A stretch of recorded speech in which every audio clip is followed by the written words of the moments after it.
Hello and welcome to Who Watches Who. I'm going to start that again, that was awful. Hello and welcome to Who Watches Who. That's what happens, you try going with gusto, so yeah, I like the slower. Hello and welcome to Who Watches Who, a Doctor Who. I'm going to keep this all Leave in. it all in. I am, yes. Yeah. Hello and welcome to Who Watches Who, a Doctor Who podcast with me, Matthew, and as always, we are joined with... I haven't fucking done talking, am I? Today is an interesting day so far. As always, we are joined with... It's my turn now? Yes, Scott. Hi, I'm Scott. Yeah, exactly. Ask for permission before you talk. Jesus Christ. It is the end of the month, and that means it is our monthly news roundup. I can't believe we're at the end of July already. I feel like I'm saying that at the end of every month, but July has gone by so quickly for me. Yeah, you'll blink and it'll be Christmas before we know it, which is... Yeah. It'll be centenary before we know it. Like, Yeah, that's Jesus not coming Christ. out. That's not coming out. Like, potentially that could come out in 6 or 7 weeks. Could be out tomorrow. Fucking... God knows. No idea. Like, It probably will be, and we just forgot to market it, as I it's always say. actually on right now. But it's on BBC Three. No. It's amazing. Sorry to go on a tangent already, but it's amazing how we were like, okay, we're going to put BBC Three online because that's where all the youth are watching TV these days. I mean, nobody watches it online, and we were like, oh my god, we should put it back on television because it's not working online. I mean, nobody watches it on television. Like, we get less viewers on television now than we were getting online. Nobody likes BBC Three, so they should just stop it. I liked Torchwood and Doctor Who Confidential. That's all the shows I watch. I never watched a single show on BBC Three, like at all, ever. What about Family Guy? Nope, I would watch it on Comedy Central or Channel 4. Was never on Comedy Central, and it was on Channel 4 Channel way 4. back in like 2000. Actually, it was on Channel 4. Still to this day, it's very, very common on Channel 4. Family Guy. Yeah, I used to watch it all the time. You're thinking of ITV2. Same difference, but I'm pretty sure it's on Channel 4 as well. Nope. Google it. Yeah, but the thing is, Family Guy used to be on Channel 4, but they used to put it on like at lunchtime, so we had to censor out all the episodes, and they censored the line "laugh and cry" from the intro because they thought the baby was saying "F and cry." Yeah, that tracks. That is what he's saying, isn't it? He's saying "fucking cry." But we're here to talk about Family Guy today. No, we're not. We've got very different news that I'm going to kick to you because I want you to try and transition your way into our first news headline. Oh, no. After the stuff you've been saying. So yes, today's news, we're going to start off really sadly, which is a hard transition. David Warner just died yesterday as of recording. Actor David Warner, who starred in films such as The Omen and Tron, has died at the age of 80 from cancer-related illness. His family said we are sharing the news with an overwhelming, heavy heart. He also enjoyed a successful television career with roles in Wallander, playing Kenneth Branagh's father, Penny Dreadful, Ripper Street, Doctor Who, and the original Twin Peaks, among others. He was also in Star Trek, wasn't he? Yeah, he was in a ton of Star Trek, like the movies and the TV shows. Like, his career is amazing. If you go on his Wikipedia page, it is wall to wall, just recognizable shows. But yeah, he's most known for us because he was in the episode Cold War. He was the old man in Cold War. If you remember that episode, Matt Smith episode. You have no recollection of that episode. It was the Ice Warrior episode. I remember the episode. I don't remember there being an old man in it, but. Oh, he was very memorable to me. But he was also, funnily enough, playing the Doctor at one point. David Warner played the Doctor in the Unbound universe, which is like Marvel's What If. I feel like everybody's played the Doctor at some point. Like, if you're a British actor, you've played the Doctor. Like. In the Unbound universe, an incarnation of the Doctor was exiled by the Time Lords at the end of his previous incarnation's life. However, although he was supposed to be exiled to Earth in the 1970s, he instead arrived at Earth in 1997. Because of this, the Doctor was not present to help UNIT as their scientific advisor. After the Great War devastated his universe, the Doctor was believed to be the last of his kind and thus held the title Ruler of the Universe. In a failed attempt to escape to another universe, he brought Bernice Summerfield to his universe, and they began traveling together. So yeah, this is like a what-if situation. It kind of sounds a bit like Flux. You know, the ruler of the universe, change it out for the Doctor's mum, you know, a failed attempt to escape into another universe. Like, all this nonsense is what was going on in Flux, you know. But yeah, he was actually married, or at least he was partners with Lisa Barrowman, who is playing Bernice Summerfield. I did not know that. But yeah, I think he's still got some box sets released. He's cameoing in Christopher Eccleston box set as well, which is later on news. Oh, wow. Yeah, but yeah, he's been in a ton of shows. Yeah. If you look at this Wikipedia page. Busy man, that David Warner, isn't he? You know, it's the joys of being a character actor at times, is you're just everywhere, in everything. Filmography.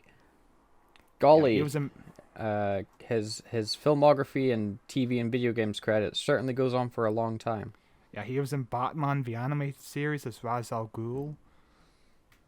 He was in Lois and Clark: The New Adventures of Superman. He was in Spider-Man the Animated Series, Iron Man, Gargoyles, Freakazoid, Men in Black the series. I didn't know there was a Men in Black series. Batman Beyond, Buzz Lightyear of Star Command, What's New Scooby-Doo, The Grim Adventures of Billy and Mandy, Sweeney Todd, Penny Dreadful, Inside Number 9, The Amazing World of Gumball. Yeah, busy man. Teen Titans Go! Look at that. Yeah. He was also in Scream 2, Titanic.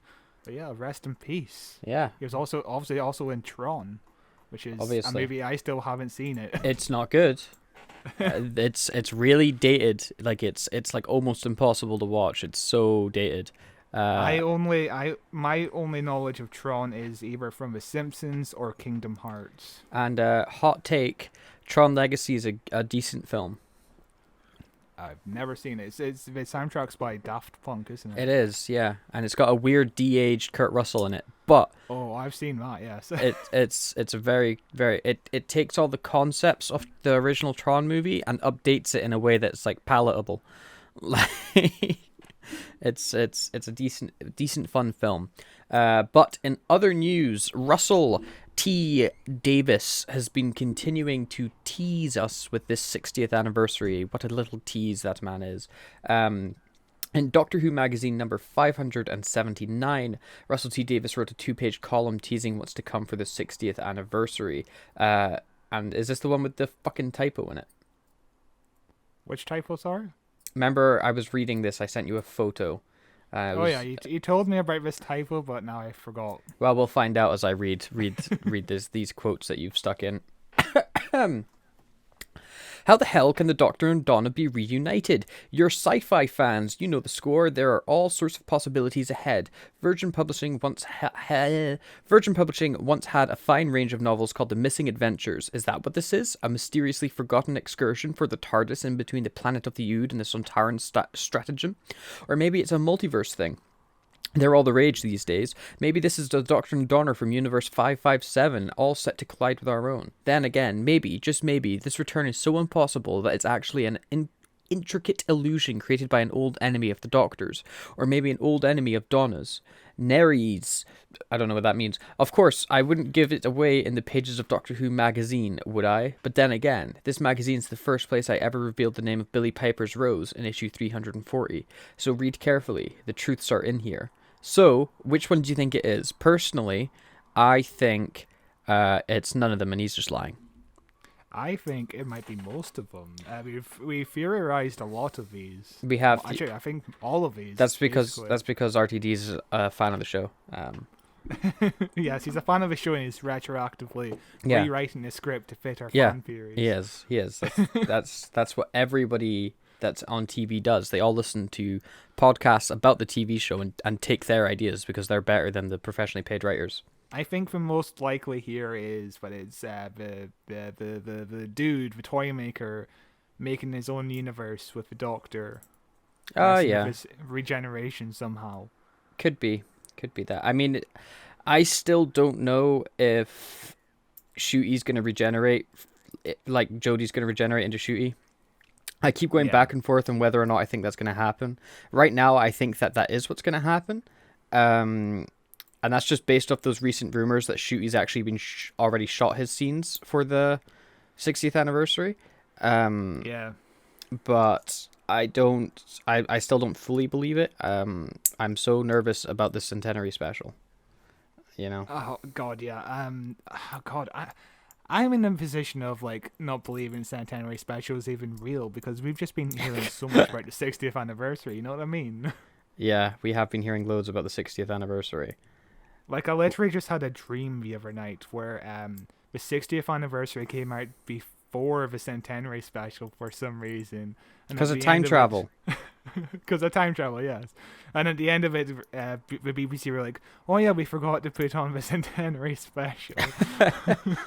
That would be, like, hilarious, but also would cause so much, like, public outcry. Because, you know, the BBC is a publicly funded thing, and they were like, oh, we forgot to put this thing out. They'd be like, why are you getting money? Yeah, the centenary special, we've heard also rumors about that, and I just don't care at this point. Apparently, it's a big mess, which wouldn't be surprising to me. Yeah, you know, it's this era Chris Chibnall. I'm expecting it to be a mess that's like incoherent and impossible to follow. Like, do you remember anything from the Sea Devils? There is a Sea Devil that did a big Mario jump. There was lightsabers. There was a big boat. That was about it. All I can remember is that. There was a big gay kiss, but like, what was the plot? The Sea Devils wanted something or other. I don't know. Yeah, it was a terrible episode. Remember when we spent like a month and a half doing the Sea Devil stories because we were like so excited for Sea Devils to return? Well, you were excited. I was semi-excited because I vaguely remembered the Sea Devils as being amazing. And then we watched the episode and we were just bored week after week. Yeah, it was a really rough time. All that Sea Devils. I'm glad to be done with them. Like, I'm so sick of the Sea Devils and ocean-themed Doctor Who. Yeah, the only thing from Russell T Davis's thing in Doctor Who magazine is what isn't true is I don't think it's a missing adventure. I did think that at one point when they were initially rumored, but I don't think so anymore. No, I don't. Because obviously Donna has a daughter now. Yeah, it would make sense. Or at least that's the rumor that she has a daughter. Nothing's technically confirmed yet. Yeah, it's like we're 99.9999. Yes, but still, take everything with salt until you know for sure. You know. So, in other news, speaking of a centenary, Segan Akinola, sorry if I pronounced that name wrong, I don't know names, is leaving Doctor Who, and he's of course the composer of the last 5 years, which is insane to think about. Remember when Jodie Whittaker was announced 5 years ago, almost to this day. Time doesn't stop. So he says the centenary special will be my last episode of Doctor Who. I always said I would be there as long as Chris Chibnall and Jodie Whittaker were there, and when they moved on, it would be time for me to go on as well. 3 series, 1 Doctor, technically 2 Doctors, but okay, 4 companions. The last few years on Doctor Who have been an amazing experience, and to the fans, thank you for welcoming me so warmly. I've always been grateful for that. Yeah, it's interesting. There are big rumors that what's his name's coming back. Murray Gold. Yeah. Murray Gold's coming back. Yeah, because we're just living in 2005 again. But I completely buy that Murray Gold could be coming back. Yeah, I see it happening as well. As far as this composer goes, I can't say I'm the biggest fan of his work. You know, his music is fine. It's just nothing has. I could not tell you what Jodie's theme song is off the top of my head. Yeah, I think the difference between him and Murray Gold is Murray Gold has been like bombastic, memorable songs, whereas Segan has always gone for the atmosphere kind of music. I mean, even like the intro for Jodie's like even her intro is much more like muted sounding than the other doctors are. Yeah, it's extremely bassy. It's like underwater. Like but yeah, I thought he was a good composer. Better now that we've covered the Sea Devils, like we've heard bad composers in Doctor Who in our time. We've had some bad music in Doctor Who, but I don't think we've had any bad modern composers. Yeah, none of his music has. I can't hum one of his songs, but it's always been good enough. It's not like I've been taken out of an episode just being like, that music doesn't make sense here. Yeah, it sounds like a sound effect. With Murray Gold, I'd be like, hey, you're using I Am the Doctor way too much. Loved it. Every time it's like goosebumps, you know? But yeah, I think one of my problems with Murray Gold is maybe the budget for the music kind of lowered over time, and he had it definitely did. Yeah. Because there was less of an orchestral kind of theme to it. Mm-hmm. But like Murray's Gold early work is they had singers and all that. Oh yeah, the chanting and yeah. There was less singers involved in the later Murray Gold years and the Peter Capaldi years. Yeah, but I still loved his work. I'm excited if Murray Gold comes back. It's iconic. Yeah. Murray Gold has been working with Russell T Davies for 22 years, so yeah, he's coming back. Yeah. Like, they've had a working relationship. They just worked together last year on It's a Sin, so yeah, there's no way he's not coming back. Yeah. It'd be very bizarre if he doesn't come back. But yeah, Segan Akinola, I hope he goes on to do good things, yeah. In other news, Shooty Gatwas outfit reveal, question mark. This is from The Sun, gross. Matt Smith had a dicky bow, Tom Baker his hat and scarf, David Tennant a trench coat, and Jodie Whittaker her braces. Now the new TARDIS incumbent, Shooty Gatwa, is to wear a very British wardrobe staple. Wellies.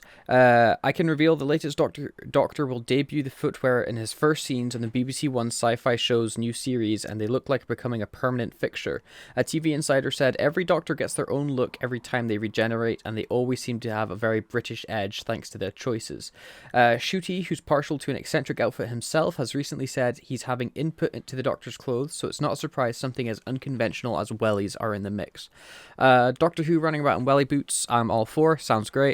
I hope something more eccentric is on his actual like torso as well, because as fun as wellies are, quite often the Doctor's not in full shot, so you'd only get to appreciate it every now and then, whereas bow tie, celery, all of that stuff is all very visual all the time when the camera's in close-ups and stuff. So I'm sure he'll have something on his body as well, like big collars maybe, or something like that. Yeah, be interesting. I imagine the wellies would be like bright yellow as well. Yeah, just perfect. What was Jodie's quirky thing? I guess suspenders, like rainbow suspenders. Braces, yeah. Which is, I liked her outfit. It was a smart outfit. It wasn't like eccentric. I didn't think it was colorful, but. I suppose like even Matt Smith's wasn't really eccentric. It was just a suit. I do like that in universe. Jodie's outfit was from a charity shop. Yes. I think that was a great touch. Yeah. Like one of the best things. Not from the bowels of the TARDIS where there's like infinite clothing. It just went to a charity shop. Like. But yeah, Shooty Gatwa in Wellies does sound fun. It's from the Sun, so this could just be fake. Yeah, they do just like to make things up. At the same time, we just wrote an article writing about a man's wellies, so What a highly prestigious paper, a British staple, garbage paper. I guess that is publicity for a show, which I haven't seen like this in quite a while. Yeah. And I'm very excited to see Shooty's costume, because that's a huge part of the next Doctor, isn't it? Is what are they going to look like? What's their costume? Always the costume. Yeah, it's such an important part of the Doctor. So I'm very excited to see it, and I wonder what his sonic screwdriver is going to look like. I wonder if it's going to go back to like the 10th Doctor kind of design, but kind of like redesigned slightly. Because also David Tennant is potentially regenerating into him, which would be fucking wild. Yeah, because you've got David Tennant's one, which was it was very much skinny, wasn't it? Yeah. And then Matt Smith came along. This sounds like I'm talking about their penises. And then Matt Smith came along, and his one was much larger and girthier. it looked a lot more like a toy, than David Tennant's ones, which looked like a tool. And then Capaldi just used Matt Smith's one until his last season. Then he made one and never really used it. So you never really got to see it. And then Jodie had this whole thing making her one, and it looks like shit. The golden dildo thing. Awful. We did love that scene where. Her making it was cool, like the Tinkerer Doctor, but her screwdriver is so ugly. So we'll see what Shooty's one looks like. But yeah, I wonder if Shooty Gatwas choosing wellies is like a kind of reference to Classic Who. Whenever you just see them outside and we're just wearing wellies because of all the mud. Because we just watched The Curse of Fenric a few months ago, and there's that great shot where we're just in wellies. So yeah, I'm excited to see what Shooty Gatwas wears. Very excited. I imagine it will be the most eye-catching thing we've seen since maybe Colin Baker. Yeah, it's been a while since we've had a real quirky-looking Doctor. So because I'm just imagining it to be so colorful it will be blinding. Because we've had leather jacket, suit, and smart, then suit again, and then smartly dressed. So we need something a bit out there. But yeah, speaking of changes to the show or changes to iconography in the show, will the TARDIS become wheelchair friendly? Also, according to The Sun, the TARDIS will be more wheelchair accessible. That means that any steps, narrow spaces, or obstacles will be removed, and it could end up having ramps and even a lift instead. A TV insider says these modifications aren't just a sign of changing times, they're also down to some of the characters who will feature in the show. There are rumors that disabled actress Ruth Madley, or am I pronouncing that name correctly? Yeah, I would say so. Yeah. Could also be joining the cast in the new shows after Jodie Whittaker has quit as the Doctor. Ironically, the showrunner who introduced the most steps into the TARDIS was Russell himself when he rebooted the sci-fi classic. From that point on, more and more platforms were added, with Jodie's version including an elaborate hexagonal set of steps leading to an entrance into the rest of the craft. Prior to that, Time Machine's interior were fairly flat and wheelchair friendly, although that probably wasn't intentional. I can't read. That's a really good point. I've never thought of that before. How inaccessible the modern day TARDISes have been. Yeah, that's very funny. Even traversing through RTD's one, David Tennant and Eccleston's TARDIS didn't have stairs going down. You had to remove the floor and jump. Yeah. Whereas in the classic series, they're just a big warehouse. Yeah. But yeah, I imagine this wheelchair accessible thing will be for Wilf. Oh yeah, because we've seen Wilf getting wheeled in. And also, Ruth Madley is a companion to the Sixth Doctor in Big Finish, so I wonder if that's them getting their wires crossed somehow, getting it wrong, or if she's actually going to appear as the companion from Sixth Doctor era. That'd be interesting, because obviously Russell T Davies is bringing back Beat the Meat. Yeah. So anything's possible these days.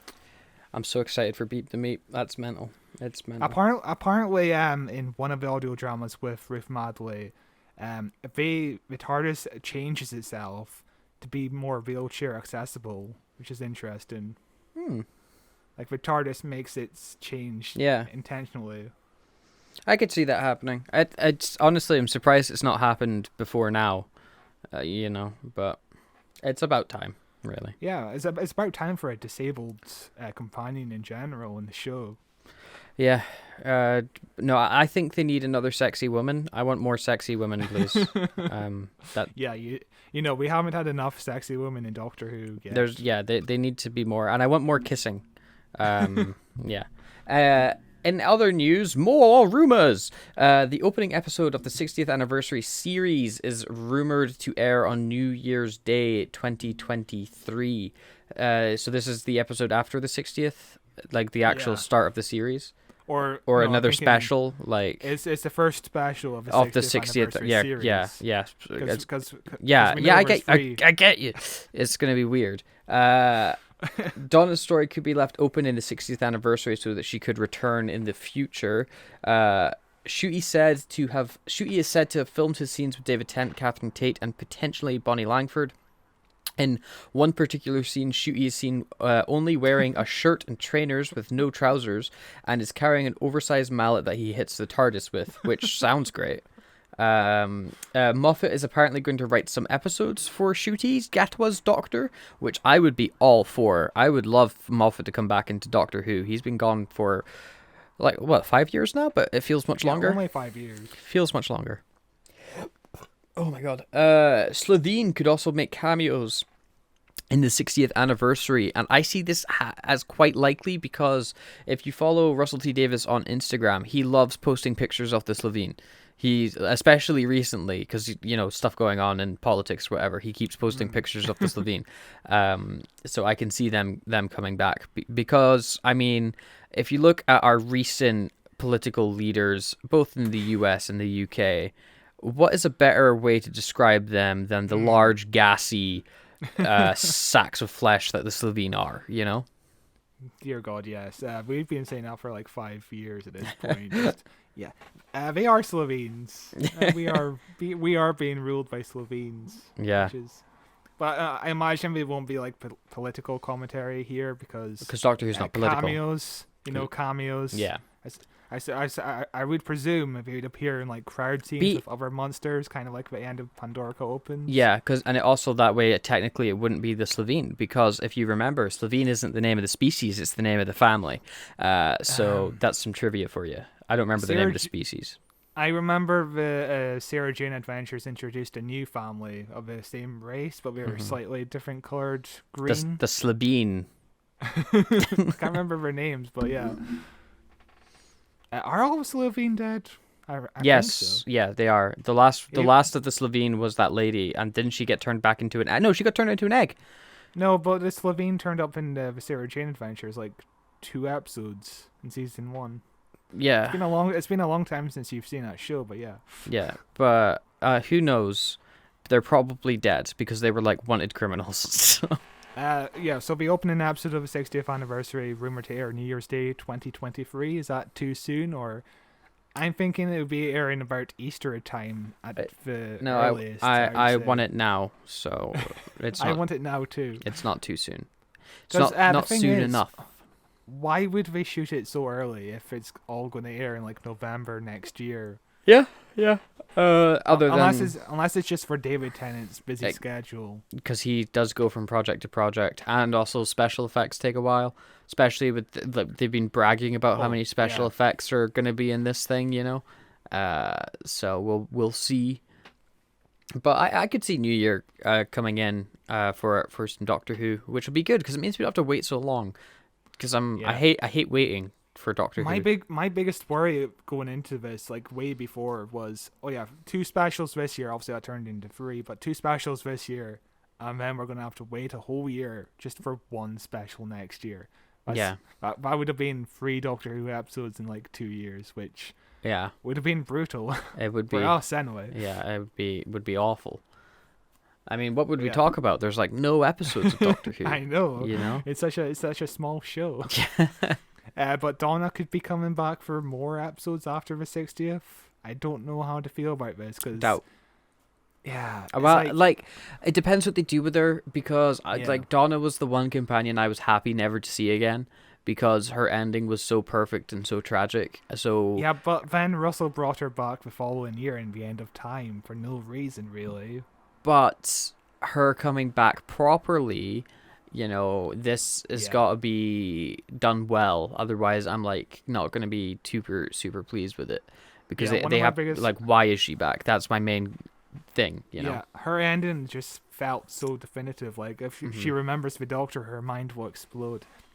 I'm still sticking to the theory that this is a pretend incarnation of Donna. Or if her mind exploded and she's just okay with it. Maybe. Shooty, maybe shot scenes of David, Catherine, and potentially Bonnie Langford. Have we talked about Bonnie Langford on this show yet? As a potential rumor that Mel's coming back?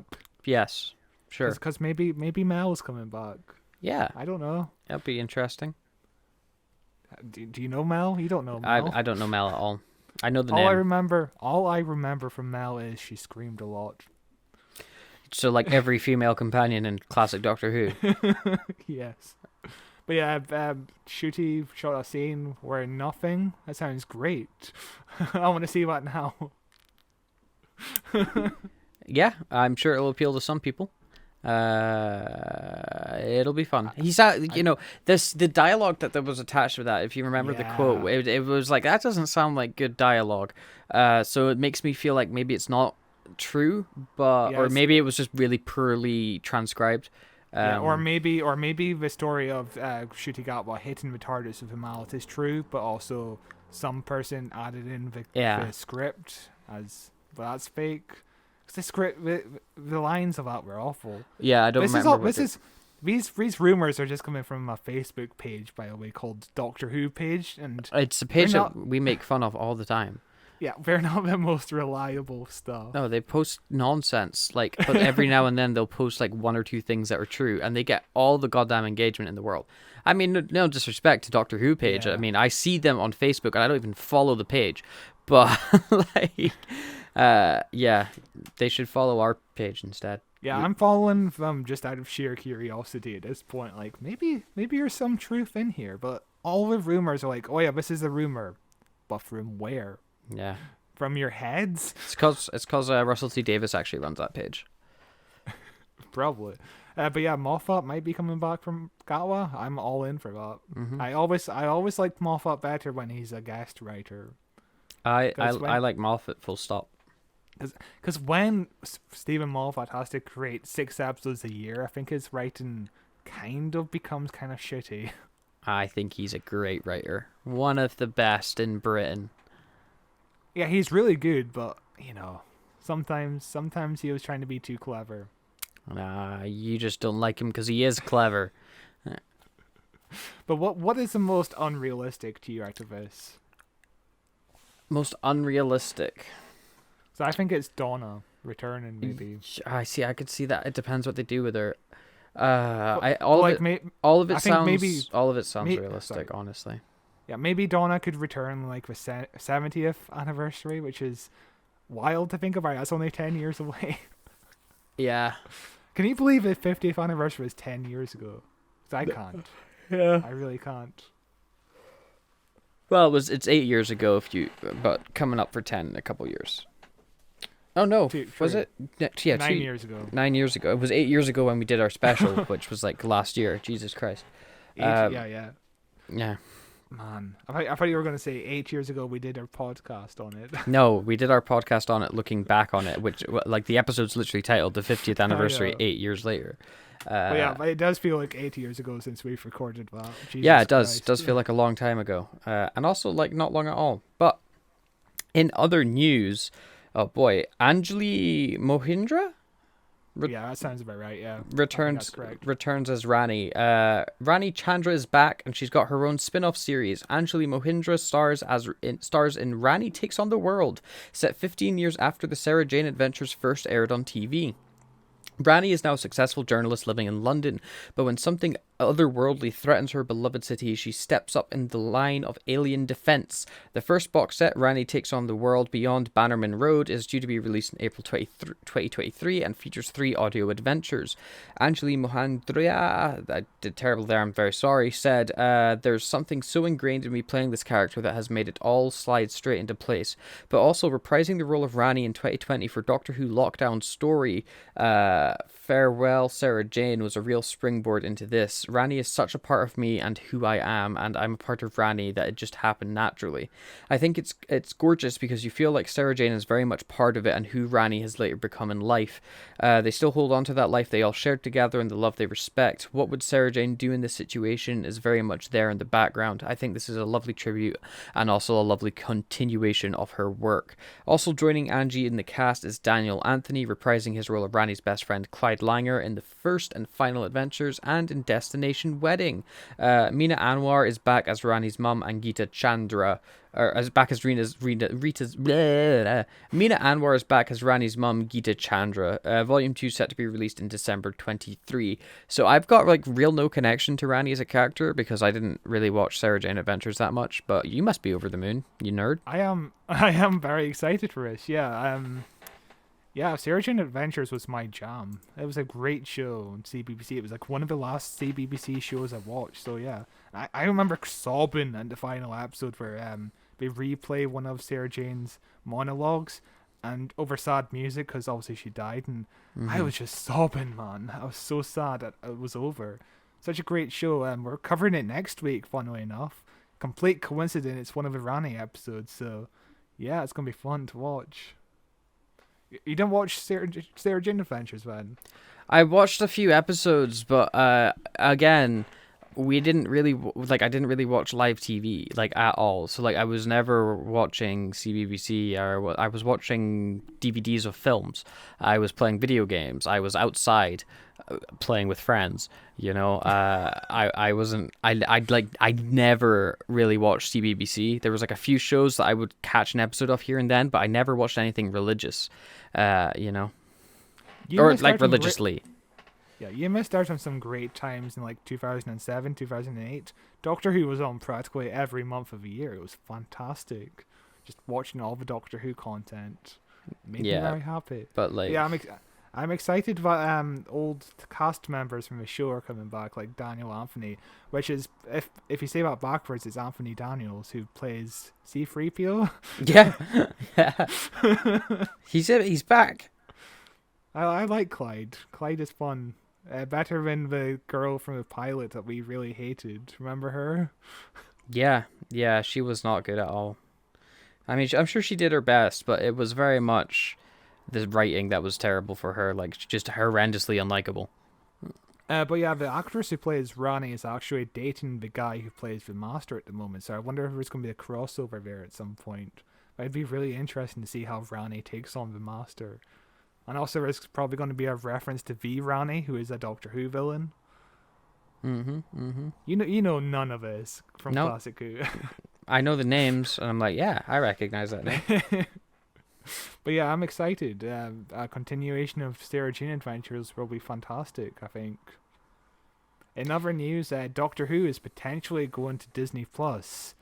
Walt Disney Company is in discussions with the British Broadcasting Corporation about acquiring the streaming rights to a new Doctor Who series. The talks are in the early stages, and there's no guarantee a deal will be reached, according to people with knowledge of the matter who asked not to be identified because the discussions are private. The show would potentially air globally on Disney Plus streaming service. The BBC would also air the program. So that would be a big potential. I don't know if if they would make a deal so that like Disney Plus in the UK doesn't get Doctor Who and you have to use BBC where the rest of the world gets it, and then everybody just uses a VPN. They're talking about like being a new show on Disney Plus that's Doctor Who related. Yeah, so I think that's just a miscommunication at some point. Yeah. I think we're just talking about the new series of Doctor Who. Could be. But it would be cool for Doctor Who to be in like a dedicated streaming service where most people can see it, because right now it's on iPlayer, and like we're the only people that use iPlayer. So yeah, and also in like America it's on HBO Max, and other places it's on Amazon Prime. I think it's a lot easier if it's just in one place across most of the world. Especially if it's on Disney Plus and it can get one of those little buttons. You know, you got like Marvel and Star Wars and whatnot. You know, so just loads and loads of people can get in and watch it and see how terrible it is. Oh god, if a region adds classic Doctor Who, fucking goodbye BritBox. yeah, it would be the death of BritBox, because it's what a interesting streaming service that has been. Listen to our most recent. Which episode was it that we were talking about it in Attack of the Cybermen Part 2, I believe. Yeah, is this episode too violent? That's the name of the episode. Because we talk about the kind of state that BritBox is in at the moment. It's a bit of a mess of a streaming service. Yeah, I don't know what's going on with BritBox, but Disney Plus is going strong around the world. You know, millions of subscribers, and in some countries, Doctor Who isn't streaming yet, but Disney Plus is available. So this means that Doctor Who could grow, and it captures more audience, I would say. Yeah, younger children would be viewing in Doctor Who. It would be an exciting time for Doctor Who. And also Sony is also co-producing Doctor Who at the moment, and I think they struck a deal with Disney Plus a while back that some of their catalogue will end up on Disney Plus in a few years. So this makes complete sense that Doctor Who would wind up on Disney Plus. Yeah, that would be pretty interesting to see. Ooh, so many potential new fans of Doctor Who, so many potential people with bad opinions. I think this is what Doctor Who needs at the moment: more audience around the world, because obviously the 60th anniversary is coming soon. So yeah. what better than next summer? Doctor Who is available on Disney Plus. Catch up before the 60th anniversary. That'd be wild. More people watching Doctor Who is always a good thing. In other news, we've got cast announcements for the next Eccleston box sets on Big Finish. Into the Stars, which comes out in August. Comedian and actress Josie Lawrence from EastEnders Fat Friends, Whose Line Is It Anyway, makes her Big Finish debut in Salvation 9 as the peaceful Sontaran Gaznak. Pooja Shah from EastEnders and Class also features as Navrach al-Hanin, a commander of the mass death fleet of an intergalactic alliance. Plus, guest starring in the last of the Zeta scene is Maureen O'Brien, who originally played the first Doctor's companion Vicky on screen in 1965. The beloved actress will be doing double duty, voicing both CeeLo, a rich financier part of a gaming circle, and First Gyra, a dancing superstar spider, which is an interesting character. It's also interesting that they're bringing her back and she's not going to be playing Vicky. Although, to be fair, Vicky's boring as hell. So... I do not remember. I don't remember a single thing about Vicky apart from she screamed a lot. She's just there to replace not Barbara. Susan. Like, Susan goes away the very next episode. The Doctor's like, "Hey, Vicky, come with me," and they're just trying. It's just another teenage girl he picks up. You're about the same age as Susan. Come on in. Yeah, you look basically the same. There's candy in the TARDIS. In Hidden Depths, which comes out in November 2022. Oh, no, I'm sorry. Female Sontaran. We completely skipped over that. Yeah. Female Sontaran will be interesting. It'll just be like there was a mistake in the cloning. And probably, yeah. That's what they did in the Bad Batch. With the clone, although it wasn't a mistake, it was like they made a female clone on purpose, and she's a little girl. Spoilers if you've not seen the Bad Batch for like episode 1. I still need to see that show, but I also need to watch the Clone Wars season 7. But I also need to watch all of the Clone Wars because I forgot all that happened. So it'll take me a while to get to the Bad Batch. You're so dumb. Hidden Depths, which comes out in November. In the third adventure of this box set, Flatpack, Nicola Walker, and Rebecca Root return as Liv Chenka and Tanya Bell, more recently heard in the 8th Doctor adventure series Stranded, now happily living together in London. Oh good, Stranded's getting involved in this. This wasn't convoluted enough. While shopping, the couple run into newly regenerated 9th Doctor as he's investigating something strange. A newly regenerated 9th Doctor. That's messing with canon a bit much there, isn't it? Christopher Eccleston said, "One of the perks of this job is seeing the caliber of actors who step through the door every day, and on Flatpack we had both Nicola and Rebecca, two people we've all enjoyed watching on so many fantastic TV shows in recent years. They both provided great characters to play off, and I especially enjoyed exploring the Doctor's loneliness through Liv's point of view." Nicola Walker added that listeners who have never met Liv or Tanya before are in for a real treat. Liv is spending some time, possibly the rest of her life, on Earth in London with the woman she loves, Tanya Bell. Theirs has been the most brilliant love story. Liv travelled with Paul McGann's Doctor for a very long time. She cares about him and is incredibly loyal to him. And while she understands intellectually that there are other Doctors out there, when she's faced with that reality, it's like death for her. That's a really interesting concept, and it sounds really cool. It's just making it that it's the 9th Doctor's just regenerated. Such a strange choice.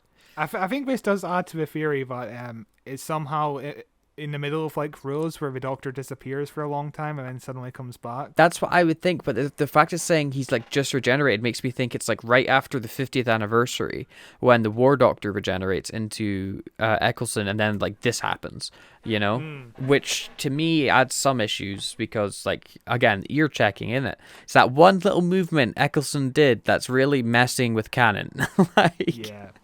Yeah, it is. I think the whole Big Finish audio adventures have been a bit screwy with canon so far. Yeah, 'Cause especially the Eccleston ones. Like the only ones Yeah. I can believe is canon really are Paul McGann's. Like, Yeah, Christopher Eccleston will always be a problem, but I'm happy to hear more of him. yeah, And what he says here about working with him, he sounds like a really nice guy. Just, oh yeah, I'm so happy to be in Doctor Who. I'm so happy to work with these people.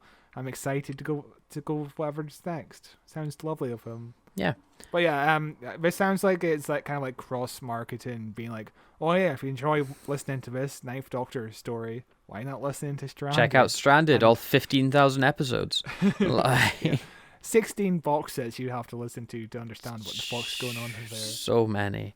I mean, I may get there eventually, but probably not. No, there's not enough time in the day.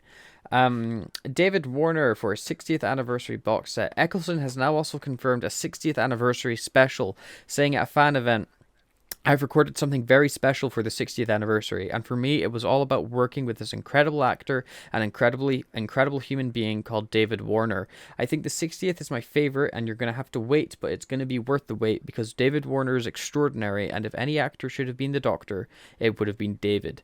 Do you know who David Warner is? I don't recognize his name off the top of my head. We literally just talked about him. Oh, of course, yeah. Ha ha ha. It's been a long day. Yeah. Yeah. Yeah, he recorded something with Christopher Eccleston, which I'm fascinated to hear about how the Ninth Doctor reacts to meeting an incarnation of him that wasn't supposed to be from an alternative universe. That's assuming that he's playing that character. It sounds like he's playing that character. He could just be because David Warner plays lots of different characters. You know, he could just be Guy. Like, I mean, possibly, but the fact that Christopher Eccleston knows he plays another Doctor is interesting. Makes it sound like he is playing the alternative third Doctor in this story, which I'm interested in. It sounds like Christopher Eccleston is doing a third series now because the 60th anniversary would be next November, which means series 3, baby. They'll never end. I think they sell reasonably well for Big Finish, so. I'd imagine they'd be the biggest sellers at this point because right it's now, Doctor. yeah, And it's new and fancy, isn't it? And as we said, we're trying to bring in other things like the Unbound Doctor possibly coming into this story. Mm-hmm. Makes viewers aware of the Unbound Doctor and go off to listen to their stories. But yeah, David Warner. Yeah, I'm excited to hear potentially his final performance. Yeah, it could be interesting. It's also nice that Eccleston's doing something for the 60th. It's a shame he's not going to be on screen, but it's, not surprising. Yeah. I'm excited either way. Yeah. I wonder if he's going to do more multi-Doctor stories. Wonder if he's going to record one with David Tennant. That would be cool. Probably not. He probably won't. Probably not. I imagine the producers would go to him and say, hey, Chris, do you want to record a multi-Doctor story? And he'd be like, no. Nah, yeah. No, mate. Yeah, he's made it clear that he doesn't like multi-Doctor stories. Yeah. So. Which is a shame, but I'm excited. Yeah. You ready to move into some Big Finish news? Oh boy, yeah. This is the August 2022 releases, which again, can't believe we're almost in August. And there's a lot of Big Finish releases this month. Also, it's not related to Doctor Who, but that Jekyll and Hyde cover is gorgeous. I haven't looked at it. Hang on. It's cool. Yeah, it looks like an angry. That's a nice painting. Yeah, I do like it. Good poster. But yes, our first story of the month is The Diary of River Song, Series 10. Jesus. Fucking Series 10. Christ. But yeah, these are Professor River Song returns in 4 new adventures. She encounters royalty, killer robots, Killer robots, and her own occupied tomb before being reunited with the digital afterlife with proper Dave. Does this interest you at all? No. I love River. I love that Alex Kingston's still doing stuff. It's just, it's series 10 of a series I've not listened to before, and it sounds fine. I'm just like, okay, Yeah. we've got the Autons in the cover. One of the stories takes place after the silence in the library when she's living her digital afterlife, which would be interesting to see how she gets on in there. But yeah, 10 series. I imagine they're not connected that much because River Song has always been a character that's kind of disconnected from everything. Her timeline has always been all over the place, so it makes sense. In the audio dramas, it's all over the place as well. And also in this series, Harry Peacock has got a role in it. And if you don't know who he is, he plays Ray Purchase in The Toast of London. He's a great actor. He's very funny. Interesting. Funny last name. Yeah. Is he from? Was he in Doctor Who as proper Dave? I imagine I don't remember that episode too well, but I imagine Dave would be like her husband in the afterlife. I'd have to rewatch it. I don't know. It's been a while since I've seen that episode. Harry Peacock, Doctor Who. He played proper Dave and also Vastra and Nirada when he possessed proper Dave's database. I guess he was the guy who says who turned off the lights at one point. Oh wow, that's cool. I did not know that. I just knew him from Toast of London. He's very good in Toast of London. I've not seen Toast of London or the new TV show that's also on BBC. The Toast as Hollywood or Tinseltown. That's it. Tinseltown. Yeah, I've not seen that one yet, but Toast of London's a good weird show. Yeah, but on to our next thing. Our next thing that we've got is coming right up as soon as I get all these photos taken. Hang on. Our next thing that we've got is Doctor Who, the Sixth Doctor Adventures, Purity Undreamed. The Doctor heads back to Earth with Mel and Hebe in tow. Hebe in tow, little dreaming what lies ahead, accompanied by their new friend, Professor Patricia McBride. Alien threats around, dangers lurk, and the cost of meddling with time is more than anyone is prepared to pay. This is 3 two-part episodes. And you know, I'm sure it'll be fine. What do you think about this cover art? I don't like it. I don't like it. Their faces are terrifying. Yeah, we've talked about the water paint design covers before, and we've been complimentary of them, but this one looks really unsettling. I don't like it. It's all their faces just staring into my soul. Yeah, you know? The eyes are kind of dead. I think Colin Baker's left eye is kind of raised upwards slightly. It's kind of weird. It's the two ladies on the right-hand side that are really creeping me out. There's something unnerving about their smiles. You know, it's like someone's pointing a gun at them and telling them to smile. Like... Yeah, but Bonnie Langford and Ruth Madeley are in this, and we just talked about them 5 minutes ago. So yeah. I've not really heard any of the Sixth Doctor range apart from the War Doctor stuff he's doing. Mm-hmm. So I'm not really too interested in this, but I guess people are interested in this. Yeah, and it's nice seeing the Sixth Doctor still get consistent work. He's got so many Big Finish goddamn episodes.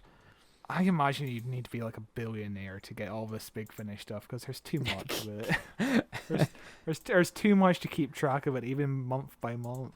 Yeah, and you'd have to spend £100 a month to just keep up with this. It's insane. But yes, our next box set is one we'll listen to eventually. I can't remember when it's on the slate, but we'll get to it eventually. A beautiful cover. It's the Ninth Doctor Adventures into the Stars.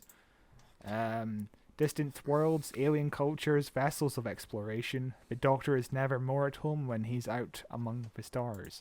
But that's where travelers face the greatest dangers and where the Doctor's help is needed the most. And it's 3 stories yet again. Is this the end of season 2 or the mid part of season 2? We're in the middle of season 2. It's 4 box sets each season, so right. This is the second box set.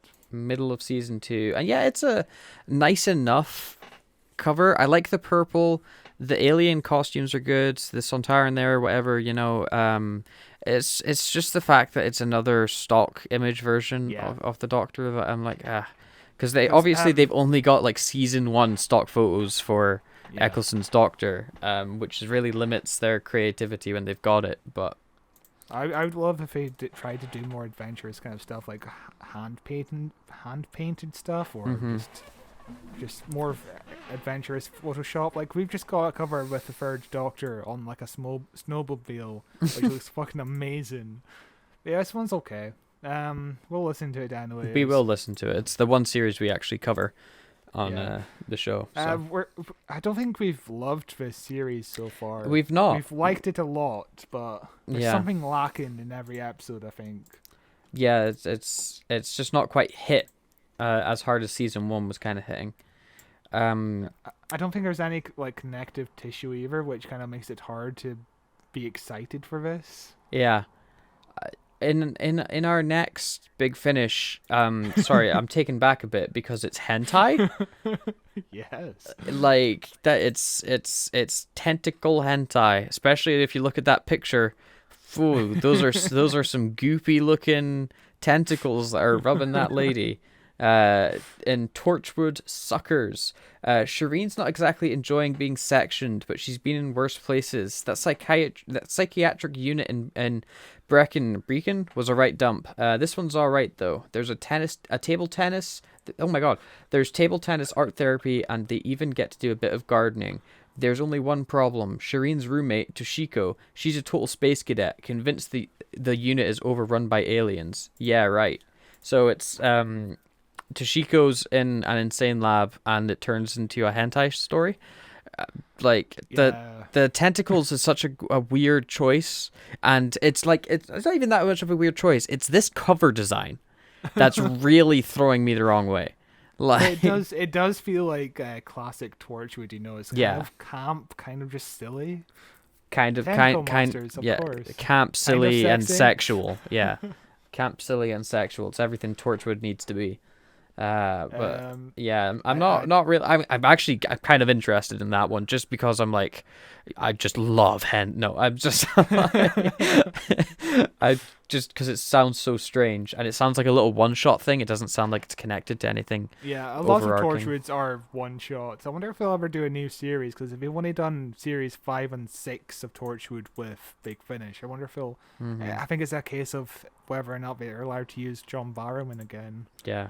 I don't think they'll ever get around to using him again. We'll see. It's been a year and a half since all that came out. Yeah, but then he kept talking, so that a month gets added for every sentence he says. So. Oh boy, John Barrowman. Remember when we used to be excited about John Barrowman? Yeah. Now we're just intrigued. On to our next set, Gallifrey War Room 1. Allegiance. How many subtitles do you need? That's not bad for Big Finish. They usually have so many. Gallifrey's moral compass is lost, Rassilon rules, and Romana is gone. But it's not the end. It's just the beginning. Gallifrey is at war. At the heart of the capital, the War Room coordinates the fight against the Daleks. Leela has been forced into service alongside the General and his soldiers, taking orders from Cardinals Rasmus and Alistria. But this being Gallifrey, politics are never forgotten. Some serve Rassilon, some serve themselves, and some have their own cause. The Time War will test them all. So yeah, it's another of the Gallifrey stories with Louise Jameson. There's Ken Bones as the General.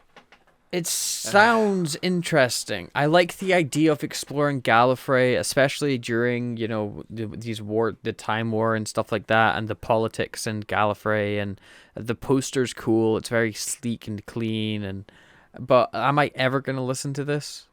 And also, this is series 13 of Gallifrey. So no. But I really like that it exists, because it's. Yeah. I don't think Gallifrey gets enough credit in Doctor Who. Quite often, it's treated as something that they want to ignore and/or kill. Whereas I've always been really intrigued by Gallifrey and wanted to see more, and this is a chance to see more and explore parts of it that I've only ever dreamt of. Yeah, and also Leela and Romana has obviously been left from Gallifrey. They're two of the Doctor's companions, the Fourth Doctor. So. I'm always interested to know what they got up to in the final days of Gallifrey, because they've always been forgotten about in the show. The Doctor's never I left They definitely died. Whoops.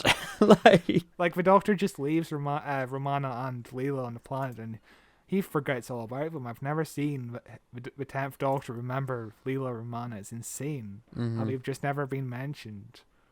It is. That is Like, I wonder, very strange. were they turned into Time Lords at the end of A Timeless Child? Yeah, oh god, it's don't worry about it. That's why they've not been mentioned. Just don't worry about it. Move past it. What the fuck is canon at this point? Just move on and forget. Also, K9's on the planet as well. Was he a Time Lord? He sided with the Daleks. Cyberman? He sided with the Daleks. But yeah, that's it for Doctor Who. We've also got UFO, Captain Scarlet, and also Thunderbirds. Yeah, just Big Finish does just so many weird little things, don't they?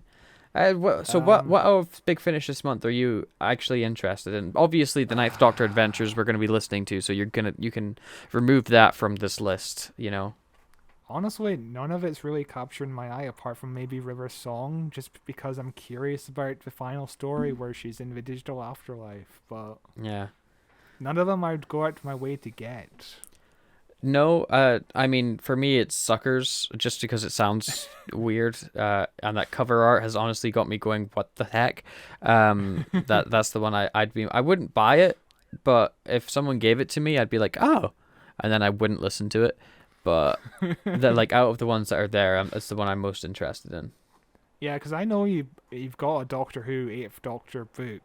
It's about space cats or something. Yes, I do. Yes. Because you're just intrigued by the cover. Just the cover. Yeah. I think it's like a poodle holding the gun or something. That's exactly it. It's a very pink book, and there's a poodle on it that's got like a gun, and it's in like a sexy pose.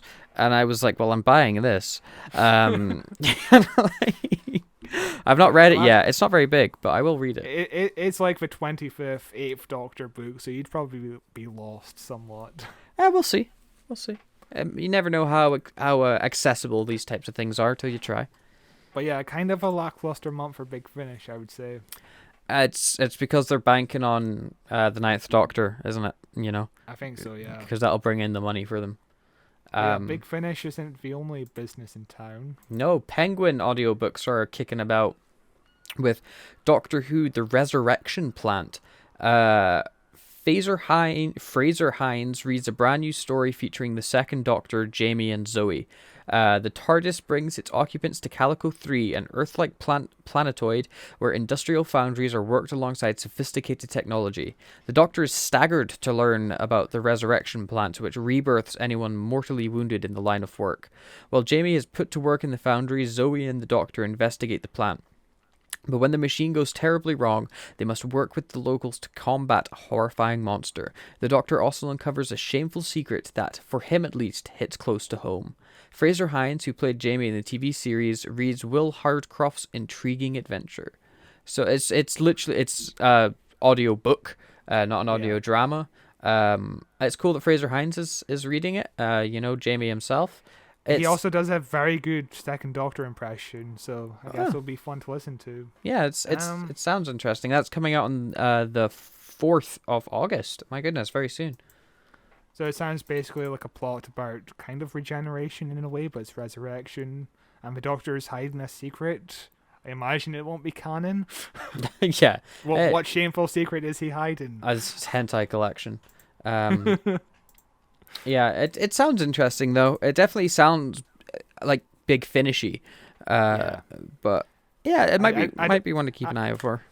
I don't know about £9 for a 65-minute audiobook though. It's a bit.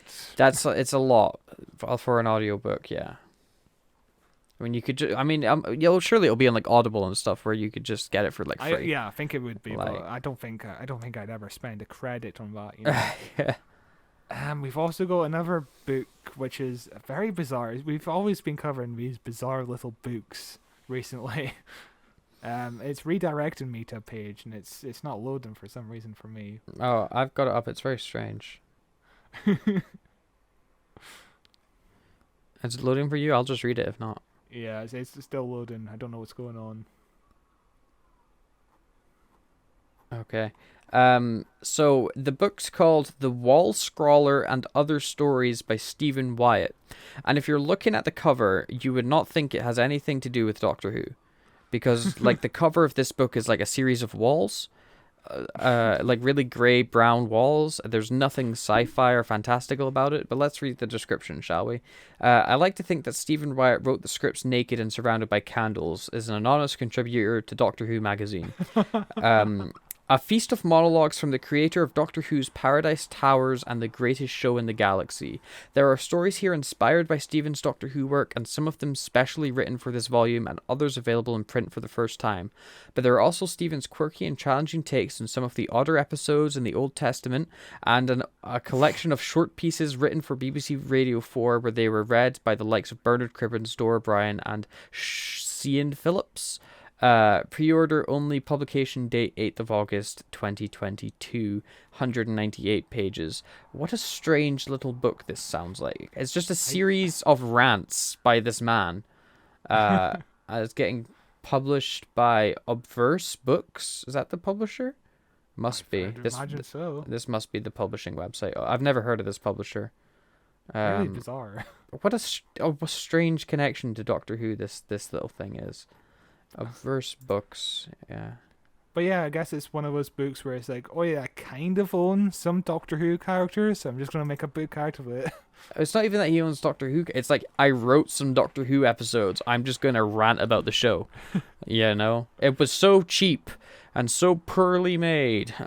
Yeah, but these are short stories, so I guess we connect to Doctor Who in some way? Did they say they're short stories? They say that they are a feast of monologues. So they're not. They're like a series of rants. Like, it's not even like a character. It's a feast of monologues from the creator of Doctor Who's Paradise Towers.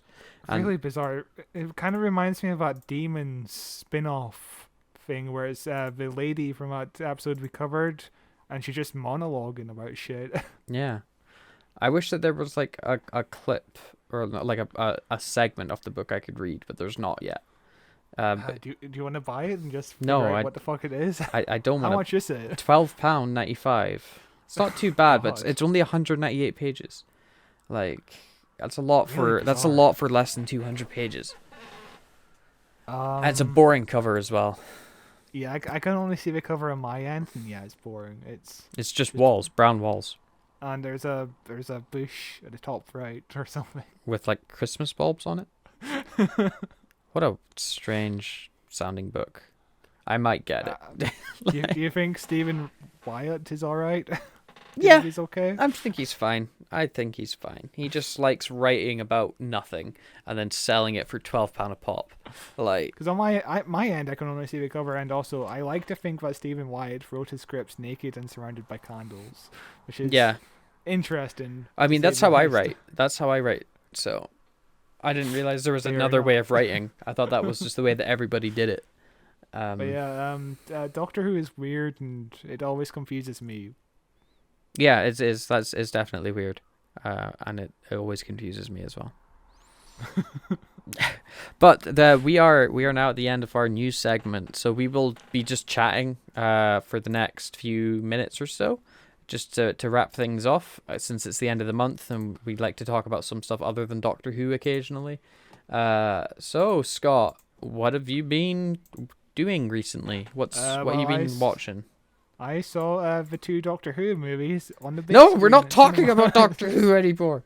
So yeah, the first movie was a lot of fun. I think I enjoyed it more than we covered it more on our podcast. More than we covered it. I think like Ian's performance was more enjoyable to me because I kind of saw what he was kind of going for. I still don't like him, Ian. But yeah, we hated Ian, didn't we? We did. Hold up. Yes? What? We have an email. Oh? I'm going to read it out to you. Okay. Oh no, I'm scared. This message might meet you in the utmost surprise. However, yes, it does. It's just my urgent need for a foreign partner that made me contact you for this transaction. I got your contact from Yahoo Tourist Search while I was searching for a foreign partner. I am assured of your capability and reliability to champion this business opportunity when I prayed about you. I am a banker by profession in Burkina Faso, West Africa, and currently holding the post of manager in account and auditing department in our bank. I have the opportunity of transferring the leftover funds, $5.5 million belonging to our deceased customer who died along with his entire family in a plane crash. Hence, Oh. I am inviting you for a business deal where this money can be shared between us in the ratio of 60-40 if you agree to my business proposal. Further details of the transfer will be forwarded to you as soon as I receive your return mail, as soon as you receive this letter. It's an email. Please indicate your willingness by sending the below information for more clarification and easy communication. For more details, contact me for more details. For the expenses, I will be the one to take care of the expenses. If the bank asks you for any money, do not pay. Inform me in time, I will pay it. I will take care of expenses. Your full name, your contact address, your private phone number, your country of origin, your occupation. Trusting to hear from you immediately. Thanks and best regards, Dr. Rama Ali. Well, When was this sent? this was sent 2 days ago at 6 o'clock at night. They expected it immediately. We're too late. We've lost out on $5 million from Dr. Rama Hassan. Wow. I What an email. I don't know what I'm going to do with myself now. I'm stunned. I'm in shocked silence. That's what I'm. It's nice to know that we've got such an international fan of the show. You Oh know, boy. I think that's the third time we've had a spam email. that's the second time. Really, the other time I'm still don't know what that was about, but that was definitely a scam email. You should still try to contact them just in case it's true. That's always the thing to do. I'll just give them all my details, like, because maybe I'll get $5 million, or maybe I'll go bankrupt. You know, Like just Prince of roll the Nigeria. dice. Just roll the dice. You know. Yeah. What was I talking about again? You were at the cinema. Yes, I saw Doctor Who and Vidalix 2150 AD. It was amazing. It was a lot of fun. It was more fun than the first movie, I would say. The first movie is kind of like a movie you'd watch at your grand's house on like a sleepy Sunday morning. But the second movie is like Saturday night drama. It's like so exciting. It's fun. And it feels like the director, Gordon Fleming, was like a lot more confident. It's a lot more fast paced. There's a lot more action. There's a lot more characters, and there's a lot more interesting stuff with the camera. Like, there's a point where the camera in the Dalek ship is like 3 stories high, and the camera just pans down, follows Dalek on the 3rd floor, go into the 2nd floor, and we're on the 2nd floor, and then we go down to the 1st floor, and it's really fun camera stuff. And Peter Cushing is kind of in the movie less than the first one, but at the same time, it feels like Peter Cushing is more the Doctor. And watching it, I was having fun. I was enjoying it in a room full of other people. It was a lot of fun. Bernard Cribbins is a fun lead, and it kind of made me. It really made me wish there was more movies. Was there a lot of people? It was a smaller screen, but the room was basically full, I would say. Wow, that's surprising. That's pretty great. I hope. Couldn't tell you how many. I would say it was like 80% full. Wow. Screen. Well, I hope every single person you saw, you went, wow, did you guys find out about this from the hit podcast Who Watches Who? I love those guys. They're so good. Without saying that you're like a host. But it fucking sucks you weren't there, man. We could have had so much fun. It would have been lots of fun, but I was on holiday for that entire week that it came out. Like, it came out like day one of my holiday. It was fucking very, loser. very funny. It's. I'll never see Doctor Who in cinemas. I'm just not allowed. The universe will not accept it. Also, the restoration was beautiful. It looked like it looked really clean and crisp, and it was wonderful. It was so much fun. Yeah. What did you get up to? I haven't been watching anything really. I've had such a busy month because I was on holiday and I've moved house, and I've been doing some work here and there with some very interesting things that I'm not allowed to talk about. And just living my best life, being a busy little boy. That's what I'm doing. Just a busy little boy, just being all busy. You've almost caught up on Better Call Saul, though. Oh, you mean I haven't seen today's episode? Like, I'm not behind. It came out today.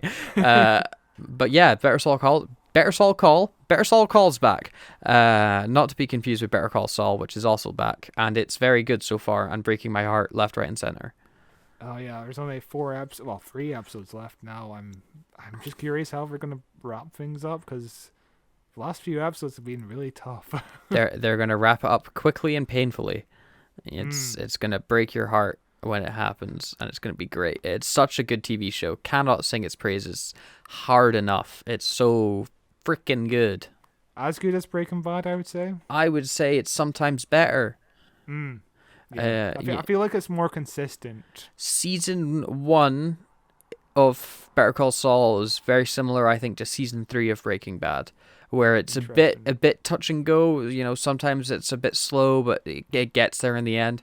And then after that, it's just been fucking amazing every season. Although I will say that like season 3 of Better Call Saul, the plot just stops. And it stops for about 2 seasons, and now they're suddenly like, oh no, we've ran out of episodes. It's because they were doing nothing for so long, but it was like compelling nothing.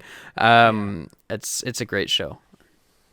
You know what's a great show also? The Orville. That's on Never heard Disney. of it. It's Sounds almost bad. wrapping up its 3rd season. It's amazing. This season has been amazing. Sounds like a thing for losers. You should honestly watch more The Orville. It's fantastic. Season 3 has just been like a serious drama, and it's just... it's also longer episodes as well, which usually I'm like, oh shit, I hate longer episodes, but this season... perfect. Also, Stranger Things wrapped up. The last episode was like 2.5 hours long. It zips by as well.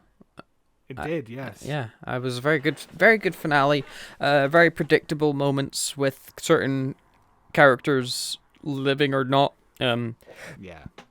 But besides that, I loved this season.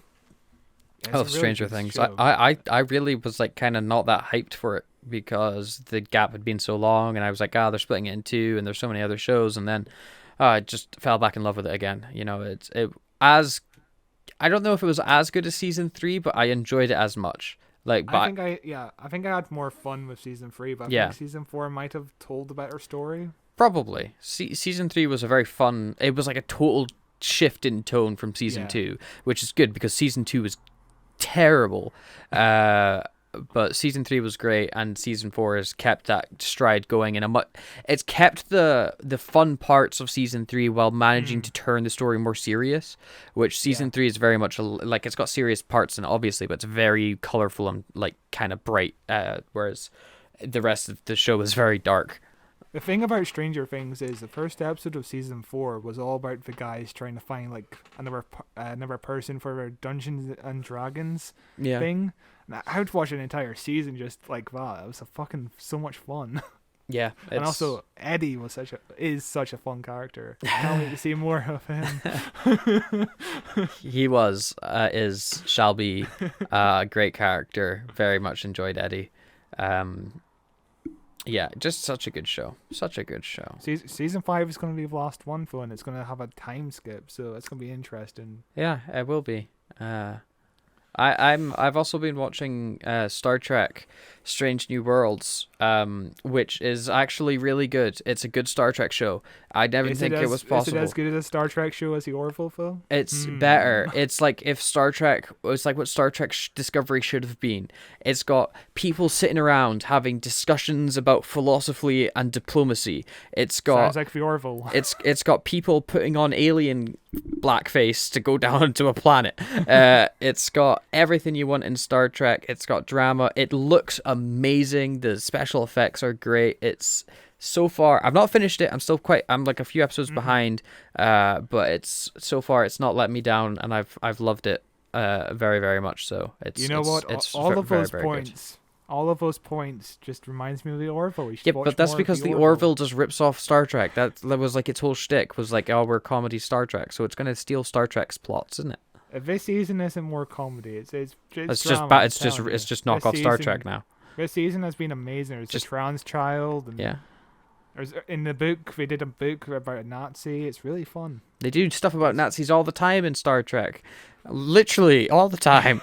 Well, the book is about a Nazi who was growing up in like a simulator all his life. Yeah. And it's like, do we give this guy into trouble? Do we imprison him for being a Nazi? Even though it's not his fault. There's an amazing episode of Star Trek Deep Space Nine, where an entire planet is basically what are they called? It's not Cardassians. Those are the Nazis.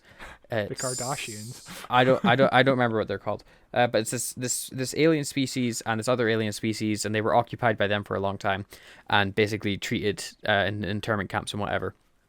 And now that's sorted out, and the Starfleet are there, and we're like, we're in charge now. And this alien species that were in charge, they're like kind of being diplomatic and stuff like that. And then there's a lady who was part of the aliens that were getting tortured, and she led this huge rebellion and stuff like that. And she ends up having a chat with this dude, and the entire episode is just their conversation basically. And it's just, you're just like talking to like a Nazi guard speaking with a Jewish prisoner, and that's the entire episode. And then in the end it turns out that he wasn't actually the guy he said he was like a scientist that really hated the stuff the Cardassians were doing and had put on this disguise to kill all the other Cardassians, and then the person has to be like, no, killing them isn't the solution, or whatever. But it was incredible episode. Star Trek's a very good show. But we should kill the Kardashians. Kim Kardashian, Khloe Kardashian. I don't know their names. Kylie Kardashian. That one sounds fake. Caitlyn Doesn't Jenner. exist. No, it doesn't exist. We should watch. Who watches Keeping Up Keeping with up with the Kardashians. Yeah. Who keeps up with the Kardashians? You do, apparently. You know all their names. Yeah, but I need to get into Star Trek. I You probably do. should. It's great. It's But I'm super. I'm enjoying the Orville. How about you watch the Orville and I watch Star Trek? How about no? You just watch Star Trek, and then you'll just be like, oh, this is good, and I'll be like, yeah, and then I'll just not watch the Orville because there's too many shows and I don't have time. If the Orville is only like... It's also on Disney Plus, which I never use.